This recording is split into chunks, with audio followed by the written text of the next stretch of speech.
অদ্রিজা রায় বাংলা টেলিভিশনের জনপ্রিয় একজন অভিনেত্রী। খুব অল্প সময়ে জনপ্রিয়তা অর্জন করেছিলেন তিনি। এই মুহূর্তে অদ্রিজাকে দেখা যাচ্ছে লীনা গাঙ্গুলির জনপ্রিয় হিন্দি ধারাবাহিক অনুপমাতে।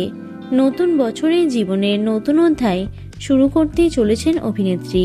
25শে জানুয়ারি বাগদান পর্ব সেরেছেন তিনি। তবে অদ্রিজার জীবনে সেই বিশেষ মানুষটিকে দীর্ঘদিন ধরেই অদ্রিজা প্রেমের সম্পর্কে রয়েছেন বিঘ্নেশ আয়ারের সঙ্গে। অবশেষে তাদের 4 হাত এক হতে চলেছে। বিঘ্নেশ দক্ষিণ ভারতের বাসিন্দা। অভিনেত্রী জানিয়েছেন, পশু পাখির প্রতি প্রেম তাদের ভালোবাসার বন্ধনকে আরও দৃঢ় করেছে। অভিনেত্রীর কথা থেকেই জানা গেছে যে তার হবু স্বামীর প্রায় 260টি কুকুর রয়েছে এবং তিনি তার খামার বাড়িতে গরুর যত্ন নেন। বাগদানের জন্য অদ্রিজা 3 দিনের ছুটি নিয়েছিলেন।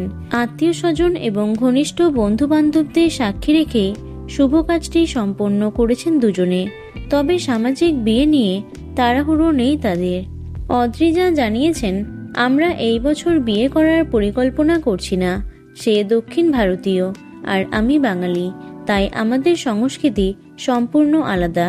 আমার স্বপ্ন হলো এমন একটি বিয়ে করার যেখানে দক্ষিণ ভারতীয় এবং বাঙালি উভয় ঐতিহ্যই অনুসরণ করা হবে। এই জন্য সঠিক সময় এবং পরিকল্পনা প্রয়োজন। তাই আমরা আগামী 2 বছরের মধ্যে বিয়ে করার কথা ভাবছি। তো বন্ধুরা, এই জুটিকে তোমাদের কেমন লাগলো অবশ্যই কমেন্টে জানিও।